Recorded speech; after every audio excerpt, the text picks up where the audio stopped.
All right, I was able to get through this in the previous recording, but I want to go over a couple things in addition to it. So we left off here, and then we're going to continue running into the next section.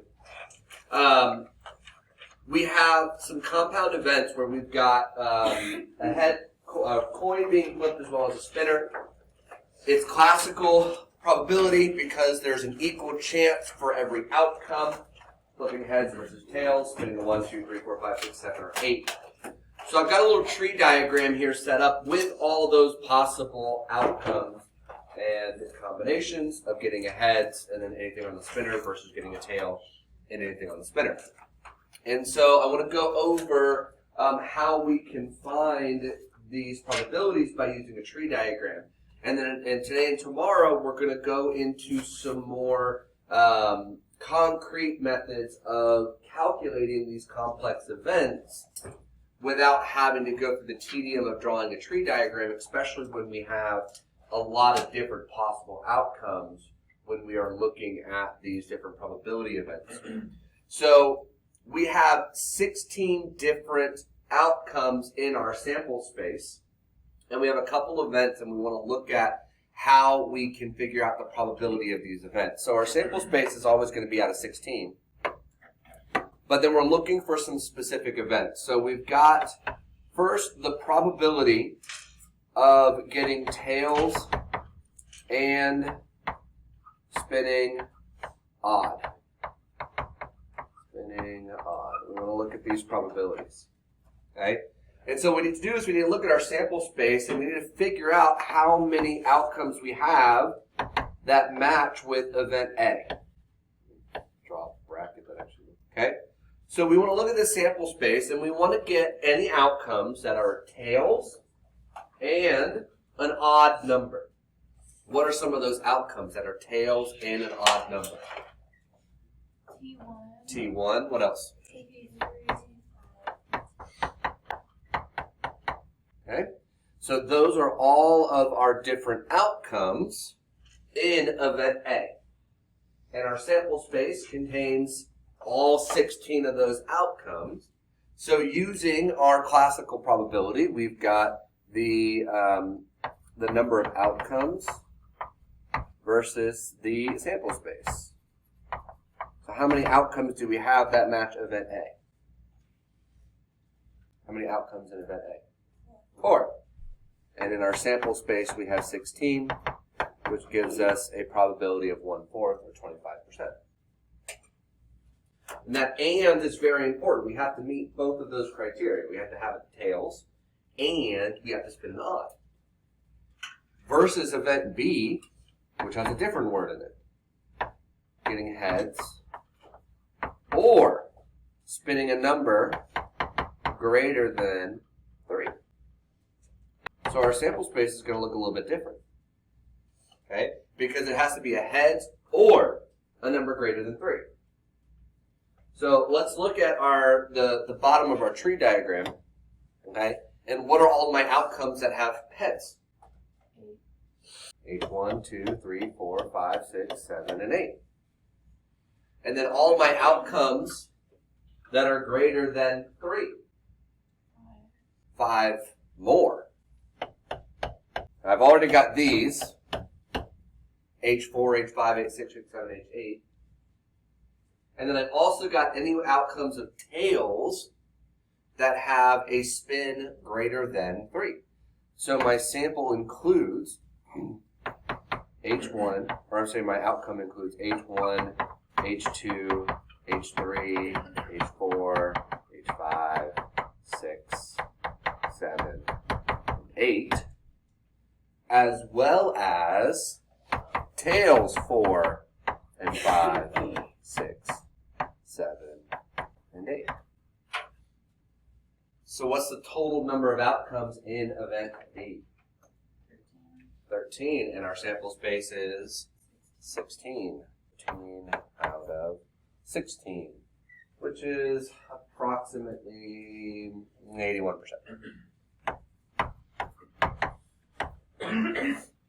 Okay, so we have event A and event B.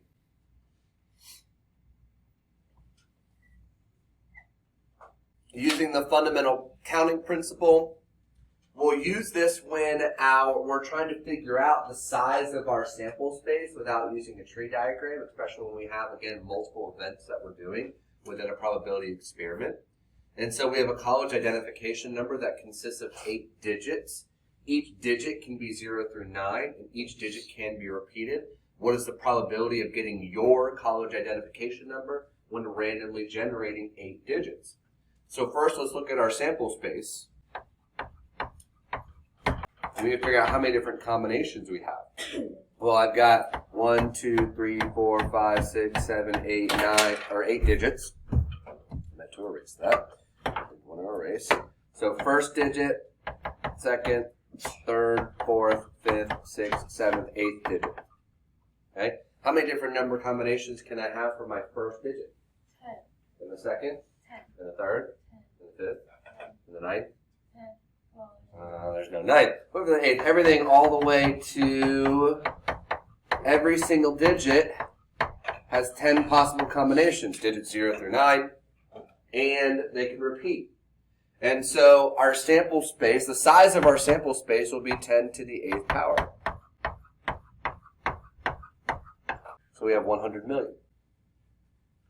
Now we just need to look at what's our number of outcomes. Okay? If we're looking for your college identification number, how many possible outcomes in that event? 1. Because hopefully only one person has your college identification number. You.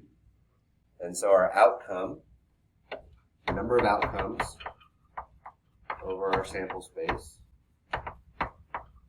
is 1 in 100 million. So that leaves them a lot of room to come up with unique identification numbers over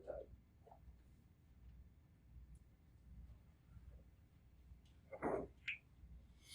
So what we're going to do is we're going to start combining these things and looking at conditional probability in the multiplication rule. And then tomorrow we're going to end with our addition rule.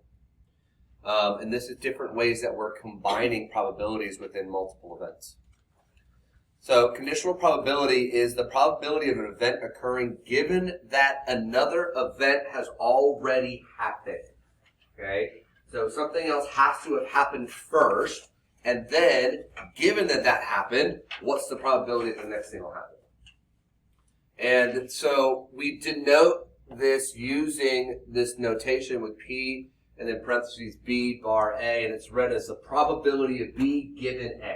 What's the probability of B given that A has happened? And usually this is what we're doing when something is changing the size of the sample space from one probability to the next. So we have 2 cards selected from a standard deck. How many cards are in a standard deck of cards? 52. Okay? We have 52 cards in a standard deck. So our sample space is 52. 52 outcomes in the standard deck. We're going to find the probability that the second card is a queen, given that the first card is a king. So we have what probability of getting a king on the first draw? What's the probability of pulling a king? 4 out of 52, right? Okay?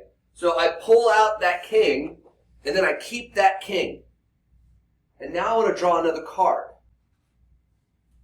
What's my sample size now? What's my sample space size? 51. I've removed a card from the deck. So the probability of getting a queen, given that I've drawn a king and I've kept it, now my sample space has changed sizes. It's no longer out of 52, it's out of 51. And then how many outcomes do I have that are queen? 4. I've got 4 queens in the deck. Out of 51 now instead of 52. They don't have all 52 cards. I got rid of the king. And so that gives us approximately an 8% chance of getting a queen given that I've drawn a king. And we could keep doing that in multiple iterations. If I keep taking cards and taking cards and taking cards, then my sample space is going to change. We also have conditional probability tables, is what you see there. And it kind of breaks things down by subsections. And so we're looking at survey results, ask whether they've ridden as a passenger in a self-driving vehicle. So we want to find the probability that an adult is 18 to 64 years old, given that the adult has ridden as a passenger. And so we have to use that combination in order to get our sample size. So the probability that someone is 18 to 64, given that they have ridden, so they mark it as yes, right? Given that yes, they have ridden in a self-driving vehicle, okay? So we're selecting from people. Of the people we've selected, we know that they have ridden in a self-driving vehicle. How many people have ridden in a self-driving vehicle? 225. So that given is helping us define our sample size, our sample space size. So 225 people have ridden in a self-driving car. Now that we have that, this is the column that we're looking at. Okay? That's the column that we're concerning ourselves with. I don't care about anything else. I'm just looking at, given that I know a person has driven a self-driving car, there's 225 of them. How many of them are between the ages of 18 and 64? 202. So we get our number of outcomes divided by our sample size. 25 given that outcome. And that gives us approximately a conditional probability of 90%. Okay, so that conditional probability. You got to think very carefully about what this condition that's happening, how is it changing my sample? I'm not concerned with all of the drivers of all ages anymore. I'm only concerned with the drivers who have met that condition and then looking for that subset within that condition. So we have independent versus dependent events. In an independent event, the occurrence of one event does not affect the other. So if I am tossing a coin and spinning a spinner, when I toss that coin, does that change any of the probability of landing on any of the numbers in the spinner? Does tossing that coin affect the probability of my spinner at all? They're independent. But when I draw a card from a deck of cards, does that change the probability of the next card that I draw? Yeah, because I'm changing the amount of cards to choose from. That's a dependent event. The occurrence of one event will affect the probability of the occurrence of the other. So mathematically, how we kind of determine whether or not it's independent or dependent, when we do the conditional probability, the probability of the probability of B given A, the probability that something happens given that something else has already happened, if it equals the probability that's not conditional, meaning there was no change in that sample space, then we know that it's independent. But if they're not equal, then we know that the sample space was changed and they are dependent events. So we can look at that same situation, the probability of selecting a king from a standard deck of playing cards, not replacing it, and then selecting a queen from that same deck. Okay? So we have event A and we have event B. All right? So looking at event B first, probability of B. The probability of getting a queen. That's event B. Okay? The probability of getting a queen, just all on its own, is what? 4 out of 52. Okay? Probability of getting a queen is 4 out of 52.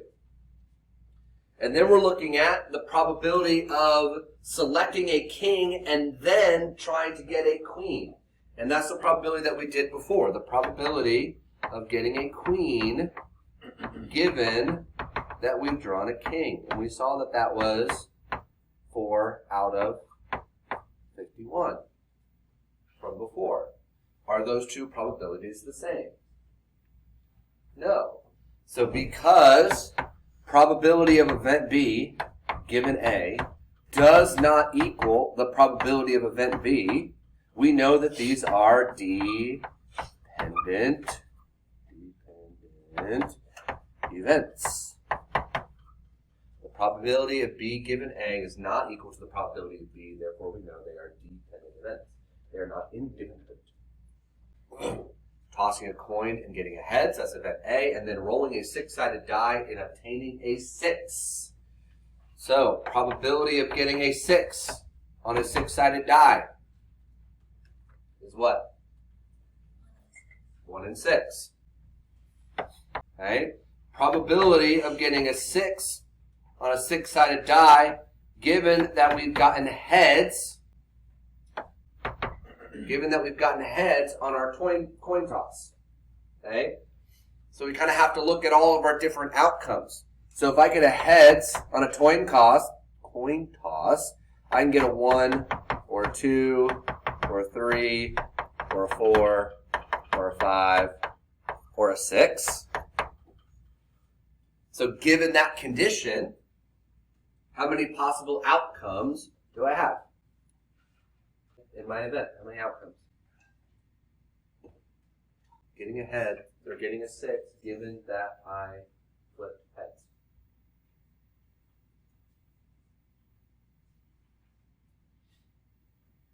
How many outcomes? My sample space is 6. My outcomes is 1. Given that I got a heads, there's 6 outcomes with heads. The probability of getting 1 is 6. Okay, so 1 in 6. Are those the same? Yeah. So the probability of B given A is equal to the probability of B, means that they are independent. Independent.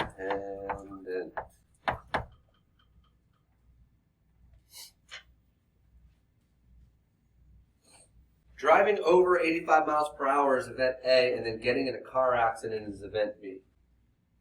What do we think? Are these going to be independent or dependent?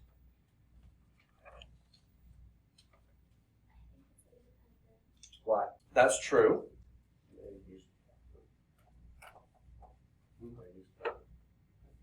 Any other thoughts about that one?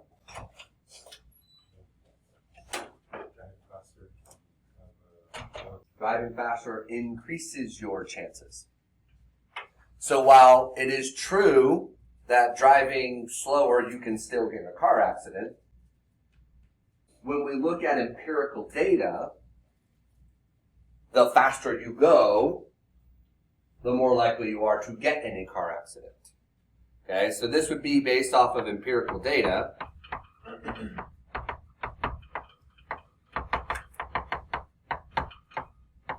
And given that we don't have empirical data, it's a little subjective, but we can think about and use inferencing to realize that, well, the faster that I'm driving, the more likely I'm going to lose control and get into a car accident. Okay? Now, if you're driving, now the difference from one speed to the next as increases may not be the same, but the probability of getting in a car accident, just getting in a car accident, is not the same as the probability of getting in a car accident going that you're 85 miles an hour. I would argue that if someone driving 20 miles an hour does not have the same chance of getting in a car accident as someone driving 85 miles an hour. Okay? So since those are not the same, we know that these are going to be dependent to some degree. So the multiplication rule applies when we have two events occurring in sequence. That is denoted by the word and. It's denoted by the word and. Okay? They're occurring in sequence. We do this, and then we do this. Okay? For dependent events, we have one formula. For independent events, it gets simplified. So for dependent events, the probability of A and B happening is going to be the product of the probability that event A happened, and then the probability that event B happened given that A happened. Now we're assuming that A happens to those probabilities together. If we have independent events, we know, for independent events, we know that the probability of B given A is just the probability of B. And so we're replacing this part with just the probability of B, because we know that they're going to be the same.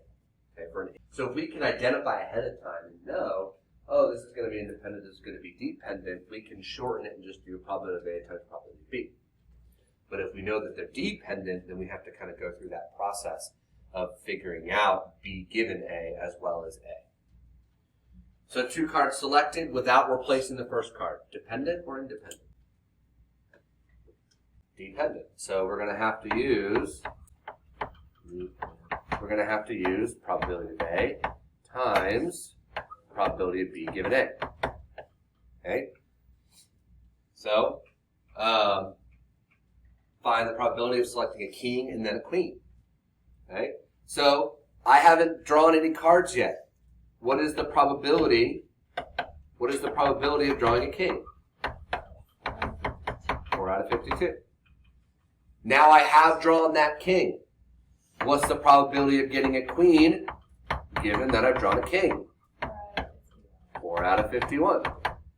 So the probability of doing both of these things is going to be the product of drawing a king times drawing a queen given that a king was drawn. Together, 16 out of 2652, which is approximately 0.6%. The probability of both of those events happening is very, very small. A coin is tossed and a die is rolled. Find the probability of tossing a heads and then rolling a 6. Are they dependent or independent? Independent. So we can just find the probability of A and multiply it by the probability of B. Okay? So the probability of getting heads. What's the probability of getting heads on a coin toss? 1 over 1, 2. What's the probability of getting a 6 when we roll a 6-sided die? 1 over 6. 1 over 6. So we can just multiply those together. You get 1 over 12, which is approximately an 8% chance of both of those events happening. And again, keep in mind, all of these say, what's the probability of doing this and this? This and this. Before I move on to our ACL injury, I do want to note, you won't see it, I don't think you'll see it with me, if I remember correctly, but in case it does show up, without replacing, okay? That's what makes these dependent events. I've drawn a card and I keep the card, right? If it says that we draw a card and then we put it back, now they're independent events because I haven't changed the sample space, okay? So with replacement is independent, while without replacement is dependent. And it happens anytime we're picking something from a lot, cards, marbles from a bag, anything like that, is dependent versus independent events. All right, so for ACL reconstructive surgery, the probability of surgery being successful is 95%. Okay, so we have the probability of success is 0.95. All right, that's the probability of success. So we want to find the probability that 3 ACL surgeries are successful. Are those going to be dependent or independent? Why? Doesn't matter how long. Yeah. How well one surgery goes does not determine the other, usually. Unless they're like back to back and the doctor gets We're not. So we're going to assume that they're independent. So we're doing 3 surgeries, so we can apply that multiplication rule to any number of events.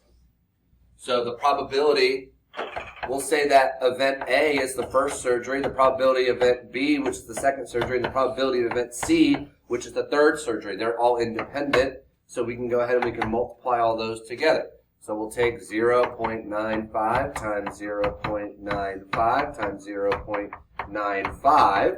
The probability that all 3 of those surgeries is successful is about 86%.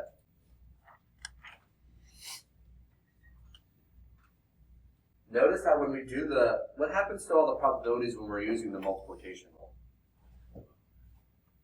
They always get smaller, okay? The probabilities will always go down as we do the multiplication rule because we're trying to get a certain outcome a certain number of times in a row. So the probabilities will always get smaller. The degree to which they'll get smaller will depend on the probabilities, but they will always get smaller. Okay? So the probability that none of the 3 surgeries are successful is still independent. The probability that none of the surgeries. Second. Probability that none of them are successful. Would it be just 0.0? Where are you getting 0.05? You are correct. That's one argument. Because it's 0.95, so then that's 95% chance. If we want the probability of failure, that's the complement to success. So 1 minus the probability of success will give us our complement. So remember we denote that with E prime for the complements. Okay? And so if I want to figure out the probability of failure, I subtract the probability of success, and the probability of failure equals 0.05. And then since the probability for 3 events that are independent, we multiply the probability of failure 3 times. 0.05 times 0.05 times 0.05 for all 3 of those surgeries. And the probability of all of them doing bad is very, very low. It is 0.000125. Yeah, 0.00125. Okay, very, very, very low. Find the probability that at least one of the 3 surgeries is successful. Probability that at least one of them is successful. Not that just one is successful. That either one is successful or 2 are successful or through all. Probability that at least one of them is successful. Hint, you're going to need to use complements again.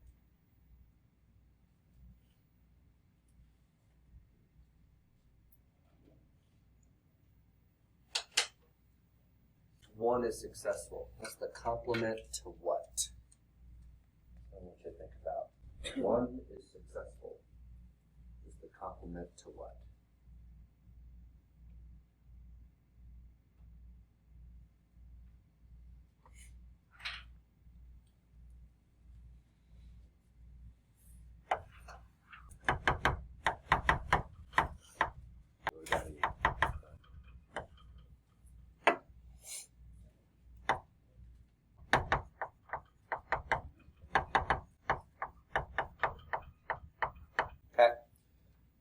Our event is at least one is successful. So let's think about what different ways can I do that? Give me a combination of surgeries where at least one of them is successful. 0.95 times 0.05 times 0.0. So that would be that 1. So 1 is successful and 2 are failures, right? Okay, what else? 2 successes, 1 failure. 2 successes, 1 failure. What else? All of them are successes. 3 successes. Okay? Are there any other ways that we can combine them to where we have at least 1 success? No, it's either 1, 2, or 3 successes, right? So that's our event space. That's our event. The complement to that is what? What's the other option other than 1 success or 2 success or 3 successes? No successes. None. None are successful. So our event plus its complement has to equal 1. Our event is that at least 1 is successful. Our complement is that none are successful. The sum of those has to equal 1. Do I know either of those probabilities? Which one? I know the probability that none are successful. I can calculate that. 0.05 times 0.05 times 0.05. And so the probability of my event plus, I'm going to round that to just the 0.0001, has to equal 1. So how can I figure out the probability that at least 1 is successful? You minus that by 1. Subtract it from 1. So the probability that at least 1 is successful is 99.99%. Very, very high probability that that doctor will get at least one of them right. So we have to think about how we can use complements as well to find some of these more complex events. So we have that multiplication rule, we're combining the complements. And if you get stuck on trying to figure out how to break that apart, think about the sample space. What makes up our event, and then what makes up everything else? And if you can break that apart, it'll help you identify those probabilities.